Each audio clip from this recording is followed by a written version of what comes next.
2,500 करोड़ दिया तो कर्नाटका का मुख्यमंत्री बन जाता हूं। अब पूछना पड़ेगा तेरे के 2,500 करोड़ कहां से आए रे? अलादीन का चिराग है क्या? गसे तो निकल रहे, 2,500 करोड़ गसरे निकल रहे। 70 कंट्रीज को हम गोश्त एक्सपोर्ट करते, कितने 70 ममालिक को गोश्त हमारा जाता। अब इन्हों क्या बोल रहे? हलाल पे थूक दे, धर्म परिवर्तन करते। बंद कर दो ना, ये बंद कर दो। कौन बोल रहा ले जाओ एक्सपोर्ट करो? इन्हों बोले Bijapur is almost like Pakistan. Modi ji, क्या बीजापुर पाकिस्तान है? आपका आदमी बोल रहा है it is almost like Pakistan. No, it is India and it will always be India. Bijapur will be in India only. Bijapur is the heart of Karnataka. Bijapur is the history of Karnataka. Bijapur के ये गुंबदें बीजापुर और कर्नाटका की खूबसूरती को दिखाती हैं, आदिल शाह की, निजाम शाह की और बेमनी बादशाहों की।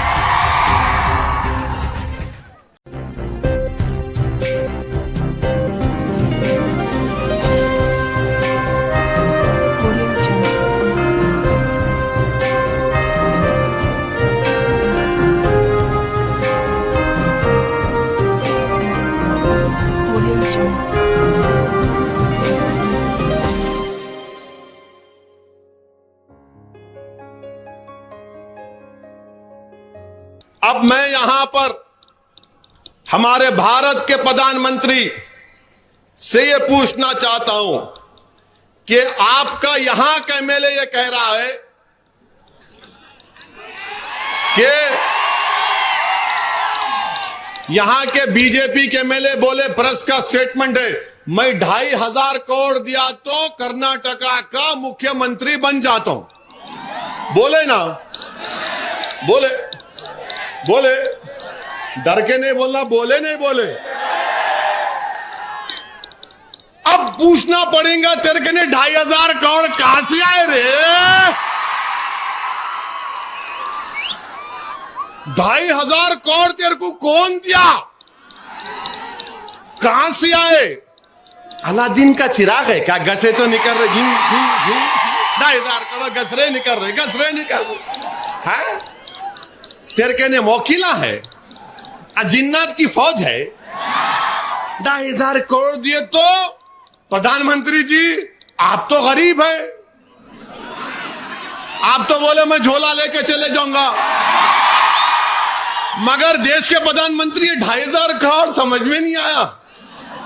इन्हें भी क्या लंबी लंबी छोड़ रहा क्या? वाह, 2,500 करोड़ दिए तो बन जाता हूं मैं। अच्छा, बीजेपी में शायद मुख्यमंत्री बनने की फीस यही है, नहीं मालूम। उन्होंने बोल रहा हूं मैं, ये प्राइम मिनिस्टर को बोलना पड़ेगा, मैं इनसे नहीं पूछूंगा, मैं बड़ों से बात करता हूं, लेवल के लोगों से। उनको बोलना पड़ेगा 2,500 करोड़ कैसा है भाई।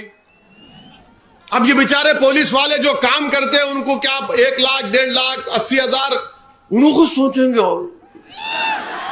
अम्मा पोस्टिंग का क्या होता कि अब अब 2,500 करोड़ मामूली बात है, मगर कुछ नहीं तो शायद प्राइम मिनिस्टर को मालूम भी होगा। अच्छा, हम प्राइम मिनिस्टर से दूसरा सवाल कर रहे, आपका एमएलए ये बोला कि हलाल गोश्त के वो लेके धर्म परिवर्तन करते। बोले ना, बोले नहीं बोले? हाँ, या मैं झूठ बोल रहा हूं? अब आप ये बोलो, आपको मालूम हम जो भारत से गोश्त एक्सपोर्ट करते, 70 कंट्रीज को हम गोश्त एक्सपोर्ट करते, कितने 70 ममालिक को गोश्त हमारा जाता, ममालिक को एक्सपोर्ट करते। उसमें कौन से मुस्लिम ममालिक हैं? मलेशिया, इजिप्ट, मिस्र, इंडोनेशिया, इराक, सऊदी अरेबिया भी है रे, यूएई। अच्छा, आपको मालूम कि हमारा जो इंडियन बफलो जाता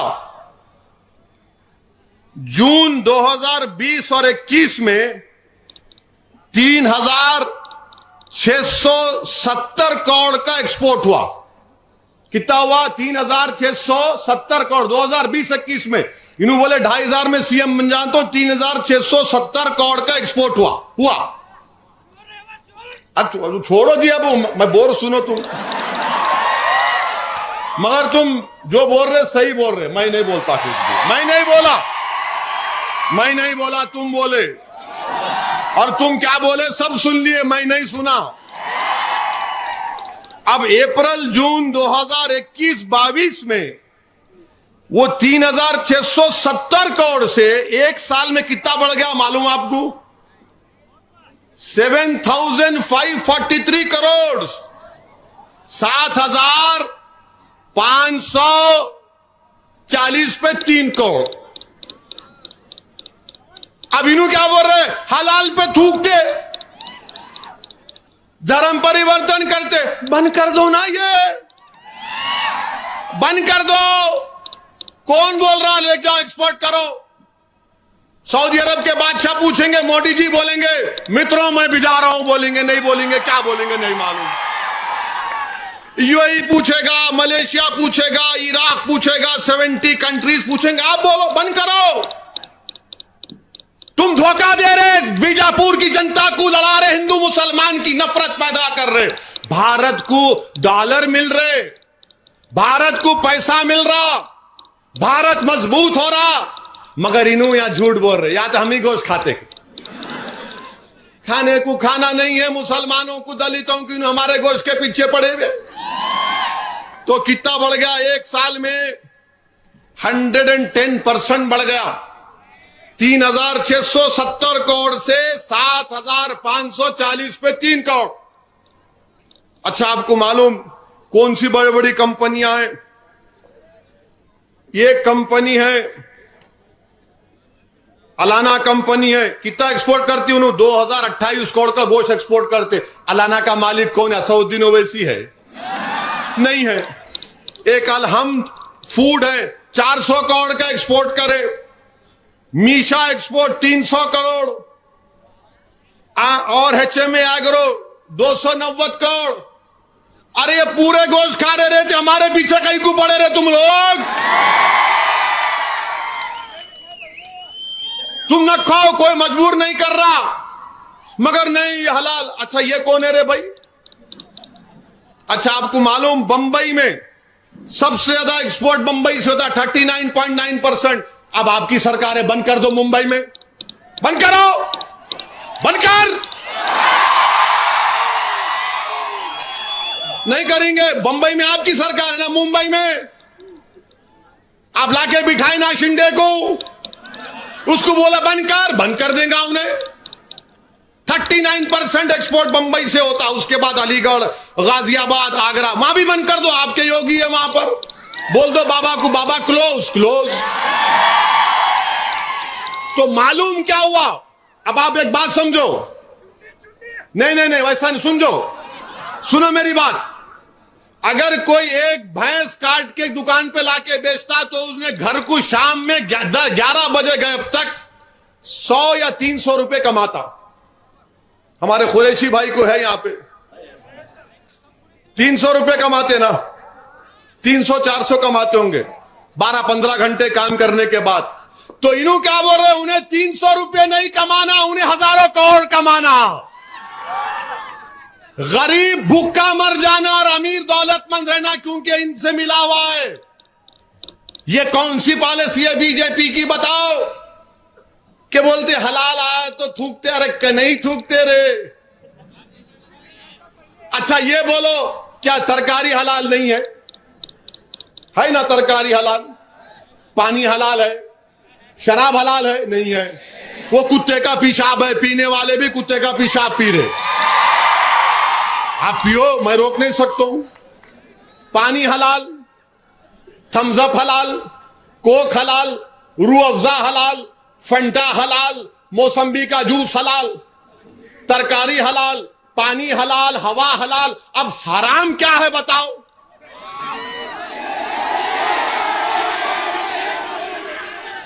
तो मालूम हुआ कि गोश्त खाना इन बोरे बंद कर देना, क्योंकि गरीब भूखा मर जाना और ये पूरे एक्सपोर्टर्स जिंदा रहना। हम मर जाना, उन्हें जिंदा नहीं बल्कि अय्याशी करना अपने पैसों से। अब ये बताओ, कर्नाटका की बात हम कर रहे हैं, मैं मीडिया में देखा, ये मीडिया वाले जिम्मेदार हैं इन पे केस बुक करना, ये कैमरा वाले। उन्होंने ये बताए कि बोम्मई सरकार 40% पे काम करती। देखे ना मीडिया में, आप देखे नहीं देखे, देखे नहीं देखे, 40% पे डर रहे कहीं को जी। हमको कुछ मिला ही नहीं, 1% भी नहीं मिला हमारे को, उनको ही मिल रहा सब। अंदर बैठ के खम्बाम में पूरे नंगे बोलते ना, वैसा हाल है। 40%। तो करप्शन लेना हलाल है या हराम है? बीजेपी वालों बता दो हमको। अब आप, करप्शन हलाल है या हराम है? 40% आप ले रहे। हमारा बेचारा एक गोश्त की दुकान पे 14 घंटे काम करता, कट कट बेचता, बेचारा उसके पीछे पड़ गया। अब आप ये बताइए।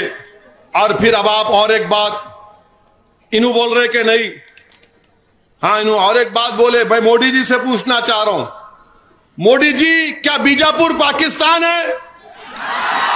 तुम आपसे नहीं है, उनसे, दिल्ली के बादशाह से पूछ रहा हूं। इन्हों बोले Bijapur is almost like Pakistan है। ये भारत का अटूट हिस्सा है बाबू, और सुबह कयामत तक रहेगा।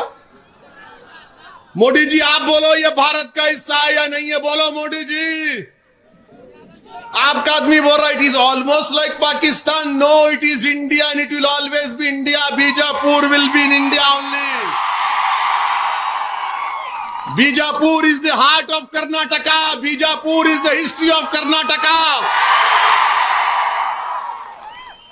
बीजापुर के ये गुंबदें बीजापुर और कर्नाटका की खूबसूरती को दिखाती हैं, आदिल शाह की, निजाम शाह की और बैमनी बादशाहों की।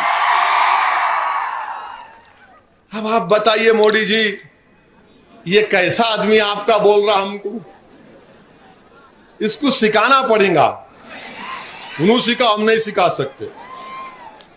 फिर मोदी जी आप बोलिए, आप देश के प्रधानमंत्री, आप बोलते हैं सबका साथ, सबका विकास, सबका विश्वास।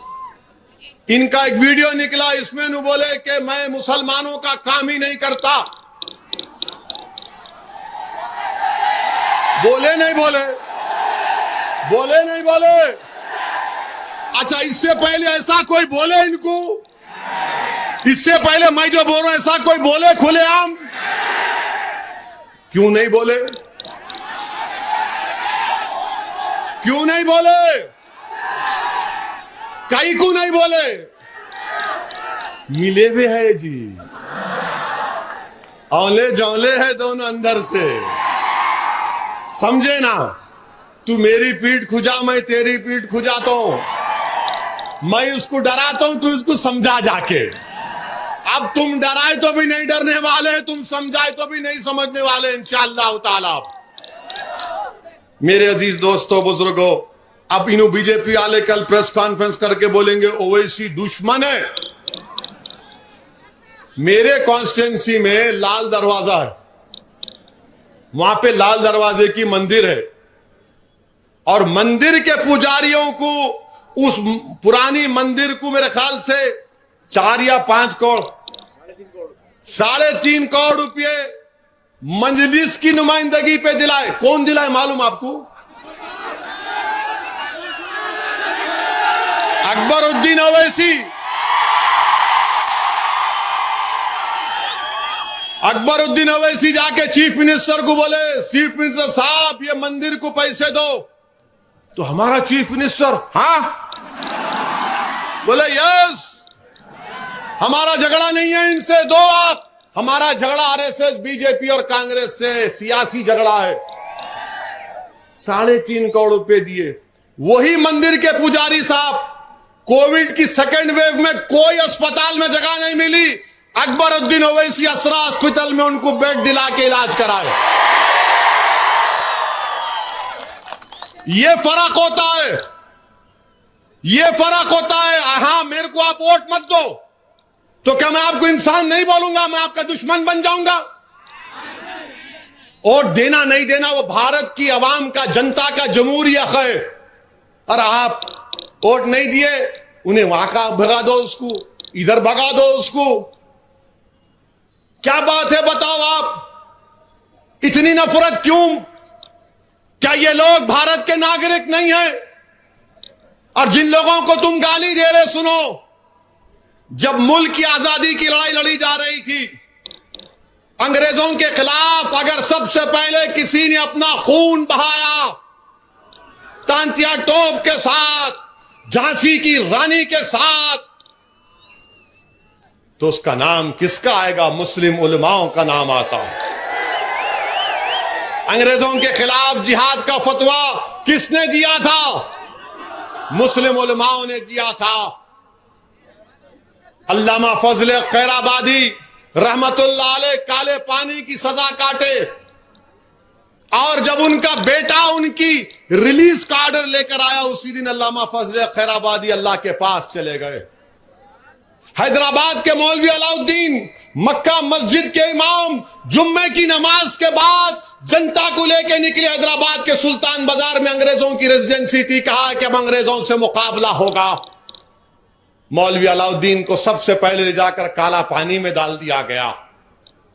हमने इस मुल्क की आजादी के लिए सब कुछ किया, मगर आज 75 साल का अमृत उत्सव मना रहे हैं, और हमारे इलाकों का, आप मुस्लिम इलाकों का बॉर्डर में आप सर्वे करा रहे हैं।